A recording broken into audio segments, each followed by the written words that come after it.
விஜய் நடிப்பில் 1998ஆம் ஆண்டு வெளியாகிய படம் நினைத்தே வந்தாய். அப்போது ஷூட்டிங் ஸ்பாட்டில் எடுத்துக்கொண்ட அழகிய புகைப்படங்கள் இதோ.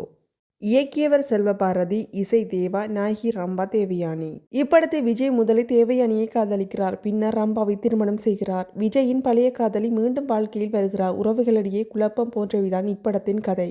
இப்படம் 100 நாட்கள் ஓடியது. மொத்த வசூல் உலகளவில் 8 to 10 கோடி வரை வசூல் செய்திருக்கிறது.